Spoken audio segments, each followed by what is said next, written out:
Hello students, very good evening. तो बच्चों, CUET का ऑफिशियल आंसर की आ गया है, आप लोगों ने डाउनलोड कर लिया होगा।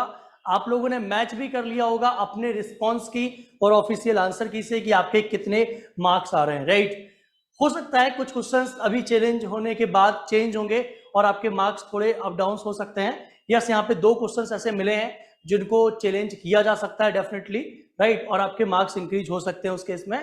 तो बच्चों, सबसे पहले तो मैं उन क्वेश्चंस को देखता हूं कि कौन से क्वेश्चंस आपको चैलेंज करने चाहिए जिसमें आपके मार्क्स चेंज होने जा रहे हैं।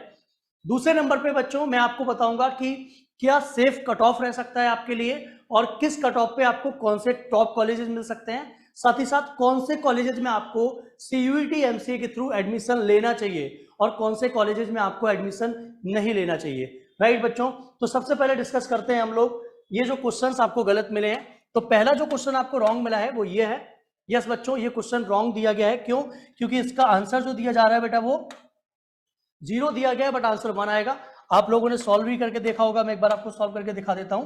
टेन स्क्वायर 90 माइनस थीटा को हम लोग बेटा कॉट स्क्वायर थीटा बोलेंगे, क्योंकि 10 90 माइनस थीटा होता है कॉट थीटा, तो ये कॉट स्क्वायर थीटा हो जाएगा, ये कॉस स्क्वायर थीटा हो जाएगा। और बच्चों यहां पे देखेंगे ये cosec 90 minus theta sec square theta हो जाएगा, राइट, और कॉट 90 माइनस थीटा हो जाएगा आपका टेन स्क्वायर थीटा, राइट बच्चों। यहां से अगर मैं कॉस स्क्वायर थीटा कॉमन ले लूंगा तो अंदर बचेगा बेटा 1 अपॉन साइन स्क्वायर थीटा -1, और यहाँ पे ये सेक स्क्वायर थीटा हो जाएगा और ये टेन स्क्वायर थीटा हो जाएगा। आप जानते हैं बच्चों, sec square theta cos square theta cancel हो जाएगा, 1 आ जाएगा, और इसको भेजेंगे तो बेटा 1 minus cos square theta upon 1, या यूं कह लो कॉसेक स्क्वायर थीटा -1, तो ये बेटा कॉट स्क्वायर थीटा बन जाएगा और ये टेन स्क्वायर थीटा दिया गया है, यानी कि इसकी वैल्यू भी कैंसिल होकर 1 आ जाएगी। तो इसका आंसर जो होगा वो 1 होगा। तो आप इस क्वेश्चन को बेटा रिपोर्ट कर सकते हैं, चैलेंज कर सकते हैं, आपके मार्क्स जरूर इंक्रीज होंगे अगर आपने इस बन लगाया है और आपने इस क्वेश्चन को सॉल्व किया है, तो आपको इस पे मार्क्स मिलेंगे और आपको फायदा होगा। चलिए मूविंग नेक्स्ट। अब हम लोग नेक्स्ट क्वेश्चन पे चलते हैं बच्चों। एक क्वेश्चन ये भी रॉन्ग दिया गया है कि 4 Indians, 3 Americans and 2 Britishes are arranged around a table. Answer the following question. Number of ways arranging so that 2 Britishes should never come together. एक साथ कभी भी नहीं आने चाहिए 2 Britishes। तो बहुत बेसिक कंसेप्ट मैंने आप लोगों को समझाई है। जिनको बच्चों अराउंड द टेबल बैठ रहे हैं, ठीक है, कौन कौन है मैं बता देता हूं। 4 Indians हैं, 2 Americans एंड सॉरी 3 Americans हैं एंड बच्चों 2 Britishes हैं।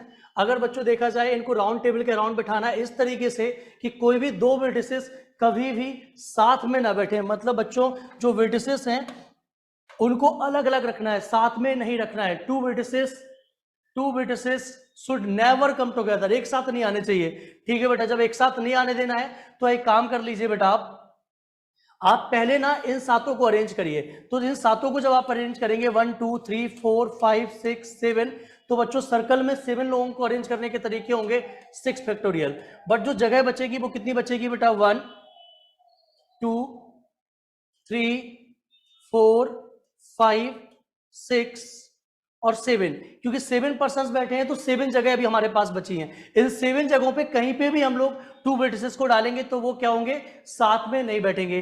तो जब 7 जगहों पे 2 Britishes को डालेंगे तो 7p2 से, तो बच्चों इसका जो आंसर होगा वो 6 फैक्टोरियल इंटू 7p2 होगा। अब ये 2 फैक्टोरियल तो बेटा नहीं हो सकता, ये आपको ही पता है, तो ये आंसर हमारा गलत है। इसमें जो ऑप्शन दिया गया है, ठीक है बेटा, उन लोगों ने जो आंसर दिया है इसका शायद वो डी दिया है, आप चेक कर लीजिएगा, जो कि इसका आंसर नहीं है, ठीक है। तो इसमें से कोई भी ऑप्शन मैच नहीं कर रहा है, तो ये क्वेश्चन भी रॉन्ग होगा कि ये क्वेश्चन रॉन्ग है, आप इसे चैलेंज कर सकते हैं। तो बच्चों ये 2 क्वेश्चन आप चैलेंज करिए, आपके मार्क्स इंक्रीज होंगे। नेक्स्ट अब हम लोग आगे चढ़ते हैं। तो ये हमारा कुछ सेफ स्कोर है, ठीक है। ये मेरा जो कह सकते हो मैंने जितने मुझे बच्चों के रिव्यू आए कि पेपर ऐसा था, इतने आ रहे हैं उनके नंबर, उनके बेसिस पे दिया है। अगर आप 180 से 200 मार्क्स लेके आते हैं और जनरल कैटेगरी के हैं तो आपको बेटा टॉप 10 कॉलेज मिल सकते हैं। बट अगर आपका 230 से 250 मार्क्स आता है और आप अगर, तो इस केस जनरल कैटेगरी में, तो आपको टॉप 3 कॉलेजेस मिल जाएंगे। Yes, top 3 top 10।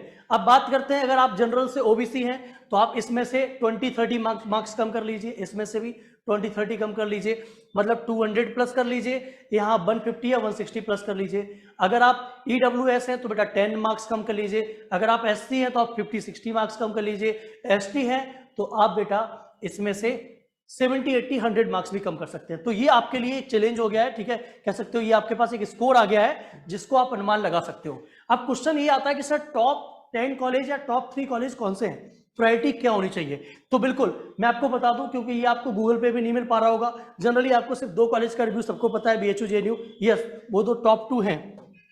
But placement के बेसिस पे अगर मैं बात करूं तो हमारे पास कुछ कॉलेजेस और भी हैं, ठीक है। तो बच्चों मैं यहाँ पे आपको कुछ कॉलेजेस बता रहा हूँ, उसमें एक कॉलेज कम है, मैं आपको लिख देता हूँ यहाँ पे, पांडुचेरी यूनिवर्सिटी, राइट। तो बच्चों मैं आपको बोल रहा हूँ ये 7 कॉलेजेस, अगर आप CUET से एग्जाम लेना चाह रहे हैं, एडमिशन लेना चाह रहे हैं, तो ये 7 कॉलेजेस ही रिकमेंड करूंगा। इसके बाद वाली जितनी भी यूनिवर्सिटीज हैं, चाहे वो सेंट्रल यूनिवर्सिटी हरियाणा हो, चाहे वो सेंट्रल यूनिवर्सिटी तुम्हारी शिमला की हो, चाहे वो सेंट्रल यूनिवर्सिटी बिलासपुर की हो जैसे कि GGU, क्योंकि मैंने इसका नाम इसलिए लिया क्योंकि ये बिलासपुर में है, रायपुर से 100 किलोमीटर की दूरी पर ये यूनिवर्सिटी है। तो इसके बाद वाले जितने भी कॉलेजेस हैं बेटा, उनमें प्लेसमेंट नहीं है, मतलब प्लेसमेंट डिपार्टमेंट ही नहीं है, बिल्कुल नाम मात्र का प्लेसमेंट होता है वहां पे। तो वहां पे आपको बस इस बात का ध्यान रखना है, अगर आपको अच्छे से पढ़ाई करनी है, MCA की डिग्री लेनी है, आपको ड्रॉप नहीं लेना है, आपको किसी और कॉलेज में नहीं जाना है, कम फीस में पढ़ना है, तो यस आपके लिए कॉलेजेस हो जाएंगे। हाँ 7 कॉलेज मैंने बताया, इसके बाद करीब करीब आप मान लीजिए 10, 15, 20 यूनिवर्सिटीज और हैं, सेंट्रल यूनिवर्सिटीज और हैं, आप उनको ऐड कर सकते हो। बट अगर आपको प्लेसमेंट पॉइंट ऑफ व्यू से देखना है तो मैंने 7 कॉलेजेस आपको बताए, नंबर 1 पे BHU, सेकंड पे JNU, थर्ड पे IIT लखनऊ, फोर्थ नंबर पे MMU, यस गोरखपुर का बहुत अच्छा कॉलेज है MMM, तेजपुर यूनिवर्सिटी असम की बहुत अच्छी है, AKTU का मेन कैंपस, बच्चों AKTU का मेन कैंपस की बात कर रहा हूं मैं यहाँ पे, इसका मेन कैंपस भी बहुत अच्छा है, आप इसमें भी जा सकते हो। और 7वें नंबर पे आपकी पुणे यूनिवर्सिटी, पांडुचेरी यूनिवर्सिटी, ये भी बहुत अच्छा है, तो आप इनको प्रायोरिटी दे सकते हो। अगर आपको इनमें से कोई कॉलेज मिलता है तो आप ले सकते हैं। इसके बाद अगर आप मूव करना चाहें तो आप प्राइवेट कॉलेजेस पे भी मूव कर सकते हैं, क्योंकि AKTU के थ्रू पहले कुछ नोएडा के, गाजियाबाद के कॉलेज मिलते थे, अब वो CUET से ही लेंगे क्योंकि इस बार AKTU नहीं हुआ। तो आप बच्चों CUET एग्जाम के थ्रू उन कॉलेजेस को भी चूज कर सकते हो, ठीक है। उसमें नोएडा के प्राइवेट कॉलेज, गाजियाबाद के प्राइवेट कॉलेज जो बहुत अच्छे हैं, जो मैं रिकमेंड करूंगा इन 7 यूनिवर्सिटी के बाद आपको, ठीक है बेटा। बट अगर 7 कॉलेज मिल रहा है तो आप ले लीजिए डेफिनेटली। तो ये आपके पास कह सकते हो एक सिनेरियो निकल के आ गया। फिर भी अगर आपको कोई भी डाउट आ रहा है आपको कि भाई सर मेरे काउंसलिंग कैसे कराना है, इतने मार्क्स पे क्या मिलेगा, तो ये जो नीचे नंबर्स दिए गए हैं, आप इन नंबर्स पे मुझे अपने मार्क्स भेज सकते हैं, मैं वहां पे आपको रिप्लाई करूंगा, एक्मे टीम आपको रिप्लाई करेगी और आपकी कोई भी क्वेरी होगी तो उससे सॉल्व करेगी। साथ ही साथ आप एक्मे एकेडमी के इन चैनल्स को सब्सक्राइब करिए और बच्चों एक्मे एकेडमी को फॉलो करिए, ठीक है। और इस अगर चैनल पे अगर आप न्यू हैं तो इसको सब्सक्राइब जरूर कर लीजिएगा और इस वीडियो को ज्यादा से ज्यादा शेयर कीजिए। Thank you.